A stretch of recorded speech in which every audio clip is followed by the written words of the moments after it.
Okay, so let's talk about how the gases are actually transported in the blood. So how does the blood carry the oxygen and the carbon dioxide?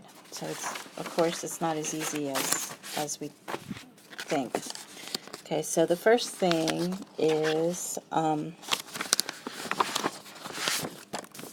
oxygen. So let's do oxygen. So the blood's ability to transport oxygen depends on the solubility coefficient of oxygen. So oxygen does not dissolve well in water. Okay, it just doesn't. Okay, so it's very low. So very little oxygen is going to be dissolved in the plasma. Okay, so what we have to think about is how else can it be carried? And I think you guys know this. It's going to be carried in hemoglobin. Okay, so oxygen's going to attach to the iron of the hemoglobin. So 98% of the oxygen in the blood is bound to hemoglobin. The other 2% is going to be dissolved in the plasma. So we abbreviate hemoglobin HB. Okay, so it's easier than writing out hemoglobin. So HbO2. So HbO2 is oxyhemoglobin. So that's hemoglobin that's carrying oxygen. Okay, after hemoglobin stops carrying oxygen, if it carried it before and it doesn't carry it, it's called HHB. So HHB is deoxyhemoglobin. So it's hemoglobin that's given up its oxygen. So once hemoglobin binds the first oxygen molecule, it modifies its shape so that it can pick up the other three more easily.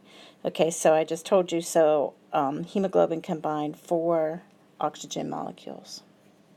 Okay. Now, the oxyhemoglobin dissociation curve. Okay, so that's a mouthful, isn't it? Okay, so basically what it's saying is the percent saturation of hemoglobin increases as the partial pressure of oxygen increases, which that makes sense, right? So if you increase oxygen, you increase the amount of oxyhemoglobin. Okay, now, if you look at this graph, it's kind of interesting to see. Okay, so here's at 60 millimeters of mercury as the partial pressure. So if you look here, after 60, okay, after the partial pressure of 60, okay, the hemoglobin can't really carry that much more oxygen. Okay, so if the partial pressure of the air is 60, we're probably carrying about as much hemoglobin as we could possibly carry. Okay, so like when you get up to 100%, it's like 98. Okay, so you can only carry so much hemoglobin or oxygen on your hemoglobin. So you can't, it doesn't matter if you're inhaling pure oxygen, you can only saturate it so much. So I have, think about the athlete inhaling pure oxygen on the sidelines. Okay, so it would be close to, the pressure would be like 100. Okay, if they are at regular sea level, okay, they're already going to be super saturated. Okay, so this 100% oxygen isn't really making that big of a difference. At the lower levels, okay, it's going to affect it. Okay, now how's carbon dioxide transported? So it's transported dissolved in plasma. Okay, so CO2 dissolves in water. So think about soda. Okay, so think about soda. It's carbon dioxide that makes the bubbles. Okay, it dissolves well in water. Okay, so 7% is that. Some of it is attached to the amine group in the protein, in the hemoglobin. Okay, so it's not competing. It's not competing with oxygen for the iron. Okay, it's binding to a totally different place. It's binding to the protein, okay, which is the amine group of the globin part.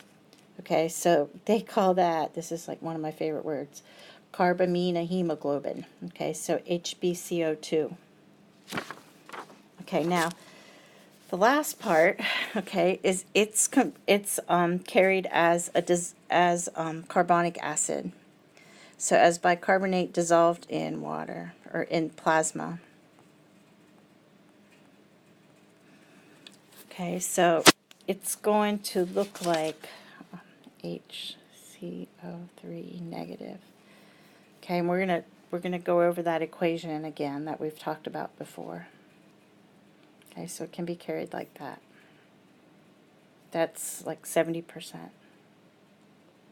What's the other 70%?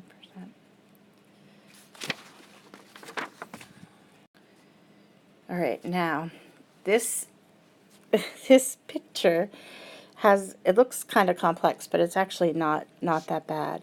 But what we want you to get you to see, okay, is how carbon dioxide binds with water. Okay, and that's going to give us H2CO3, which is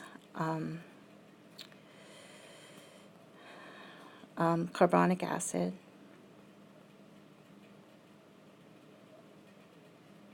Okay, now there is an enzyme found in your red blood cells that takes care of that. Okay, so the enzyme is called carbonic anhydrase. Okay, so it's found in our red blood cells. Okay, now this molecule is not very stable. Okay, so it splits, and I didn't give myself enough room. It splits, I'm going to go down here, to HCO3 negative plus a hydrogen ion. Okay, now if you remember from before, we've said that this this equation can go, it's reversible, it can go either way. Okay, so here's what happens. Okay, so carbon dioxide comes from the tissue. Okay, it's going to come into the blood. It binds with water. Carbonic anhydrase converts it to carbonic acid, and that splits. This hydrogen ion, okay, is actually going to bind to hemoglobin. Okay, the bicarbonate, okay, can come out and be carried in the blood. Okay, now we have to account for this bicarbonate because it's charged. So what happens is a chloride ion that's outside of it actually is swapped, and that's called a chloride shift. Okay, so that's what happens to the carbon dioxide and how it gets converted and carried. Okay, now when we go to, if we're at the lungs, okay, and we're going to drop off CO2. Okay, we need to get it out of the blood. So what will happen, okay, is the bicarbonate enters the cell, okay, and it combines with the hydrogen ions. Okay, we're going to do another chloride shift. We'll get rid of the chloride to neutralize the charge difference. Okay, so hydrogen ion and HCO3 come together. They make carbonic acid. Carbonic anhydrase breaks this down into carbon dioxide and water, and then carbon dioxide can cross the respiratory membrane, and then it gets exhaled. Okay, so I think it could be this kind of image simplifies it. So just remember, this is what's happening at the tissue, okay, in the systemic capillaries, how we pick up CO2. And this is what's happening at the lungs and how we get rid of CO2. Okay, so here's it written out. Okay, so carbon dioxide loading, carbonic anhydrase is the enzyme that's found in the red blood cells that catalyzes the reaction of CO2 plus water. Okay, so that's carbonic anhydrase. The chloride ion shifts to kind of like neutralize the charge of losing this HCO3 negative. Okay, now oxygen unloading. Okay, when the hydrogen from here binds to the hemoglobin, okay, it kind of kicks off this oxygen. Okay, and then the oxygen can be unloaded to the tissue. Okay, now what is really interesting, okay, so unloading means we're going to the tissue.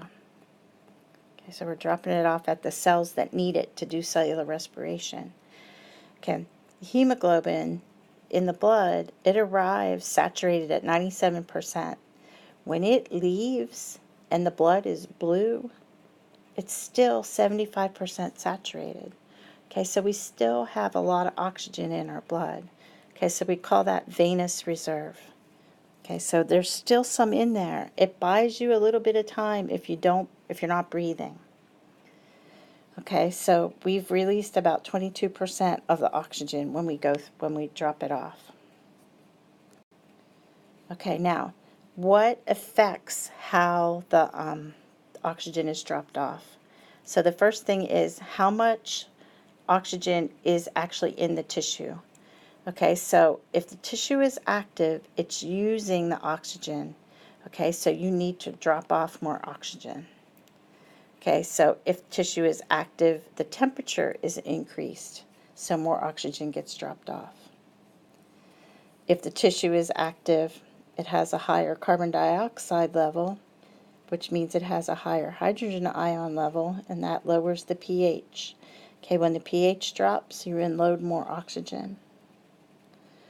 Okay, another molecule is called bis-phosphoglycerate, or BPG. Okay, if cells are using lots of oxygen and they go into anaerobic respiration, this molecule triggers the release of oxygen. So it's just 4 different ways that we can regulate how much oxygen is dropped off to tissues.